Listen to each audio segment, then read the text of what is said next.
Gas নাই, পানি নাই, বিদ্যুৎ নাই, রাস্তায় গাড়ি নাই, সেই সাথে দ্রব্যমূল্যের আকাশ ছোঁয়া অবস্থায় বিপর্যস্ত মানুষ। যে সুখের আশায় গ্রাম ছেড়ে ঢাকায় আসছে মানুষ, সেই সুখ এখন মরীচিকায় রূপ নিচ্ছে। রাজনৈতিক আন্দোলন থেকে শুরু করে সাধারণ মানুষের বেঁচে থাকার লড়াইয়ের আন্দোলন, কোনো কিছুই যেন দমাতে পারছে না সরকার। দিনের পর দিন এক অসহনীয় হয়ে ওঠা সেই রাজধানী শহরের কথাই জানাচ্ছেন সহকর্মী মোহাম্মদ সোহাগ বিশ্বাস। গরিব মানুষ, আমরা কিনে খেতে পারি পানি, মাসে আমাদের 600 টাকার পানি জায়গা।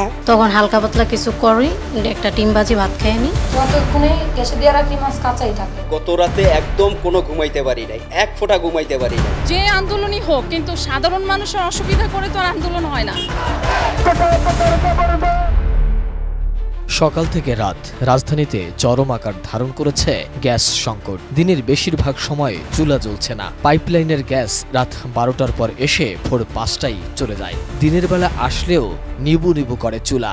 বাধ্য হয়ে অনেকে রান্নাই করতে পারছে না। অনেক সময় ঘোষণা ছাড়াই গ্যাস সরবরাহ বন্ধ করে দেয়া হচ্ছে। ফলে গ্যাস সংকটে চরম ভোগান্তিতে পড়েছে রাজধানীর যাত্রাবাড়ি, শনিরাখড়া, কদমতলী, কামরাঙ্গীরচর, মিরপুর সহ বেশিরভাগ এলাকায়। এসব এলাকার বাসিন্দারা বলছেন, লাইনের গ্যাস বেশিরভাগ সময়ই থাকছে না, গ্যাসের চাপও কম। বাধ্য হয়ে সিলিন্ডার ব্যবহারের দিকে ঝুঁকতে হচ্ছে।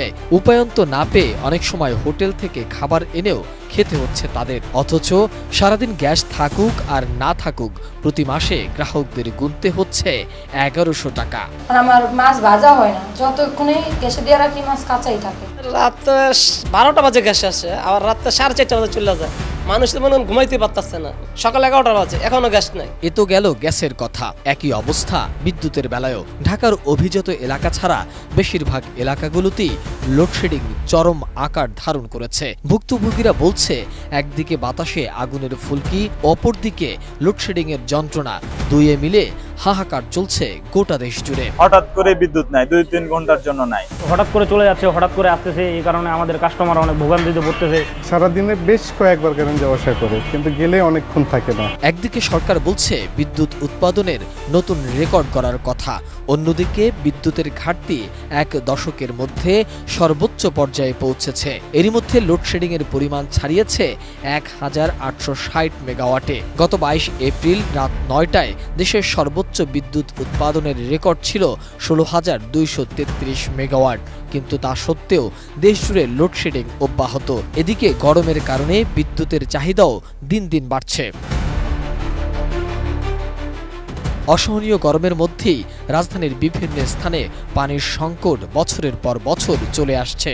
সবচেয়ে বেশি ভোগান্তি ভাটারা, মিরপুর, মাটিকাটা, ভাসানটেক ও এর আশপাশের এলাকায়। কোথাও নামমাত্র কিছুটা পানি আসলেও তা আবার ব্যবহারের অযোগ্য। ওয়াসা বলছে, এলাকাগুলোর ময়লা পানির বিষয়ে তারা কিছুই জানে না, তবে তারা কম পানি ব্যবহারের পরামর্শ দিয়ে যাচ্ছেন। বছরের অন্যান্য সময়ে কম বেশি পানি সংকট থাকলেও এবছর আরও তীব্র আকার ধারণ করেছে। সবচেয়ে বেশি ভোগান্তি পোহাতে হচ্ছে বয়স্ক, গৃহিণী ও শিশুদের। এরই মধ্যে সামান্য বৃষ্টিতে জলাবদ্ধতা তো আছেই। গরিব মানুষ, আমরা কিনে খেতে পারি পানি, মাসে আমাদের 600 টাকার পানি জায়গা। রাত্রে হয়তো অনেক সময় অনেকে পায় না, আমাদেরও যদি না তুলতে পারি আমরাও পাই না। তখন সারাদিন পানি হয়তো অন্য বাসায় থেকে নিয়ে আসা লাগে যাদের আছে। কলের পানি নষ্ট, এর পানি গোসল করতে না, খাইতে পারে না। আমরা পানি পৌঁছে দিই, আমরা টাকা দেয়। কোটা আন্দোলন, শিক্ষক আন্দোলন, রথযাত্রা সহ বিভিন্ন কারণে গত কয়েকদিন ধরে স্থবির হয়ে পড়েছে ঢাকার রাজপথ। শুধু এই আন্দোলন নয়, রাজনৈতিক সভা সমাবেশ, সড়ক উন্নয়নের নামেও সৃষ্টি হচ্ছে তীব্র যানজটের। সরকার কোনো দাবিকে অঙ্কুরেই নির্মূল করতে না পারায় দিন দিন রাজপথ কেন্দ্রিক আন্দোলন বাড়ছে আর ভোগান্তি পোহাচ্ছে সাধারণ মানুষ। একদিকে গ্যাস নেই, বিদ্যুতে অন্ধকার নগর, গরমে হাঁসফাঁস হয়ে পানি পান করার অবস্থাও নেই, সেই সাথে রাজধানীর অসহনীয় যানজট আর দ্রব্যমূল্যের ঊর্ধ্বগতিতে অসহায় মানুষ।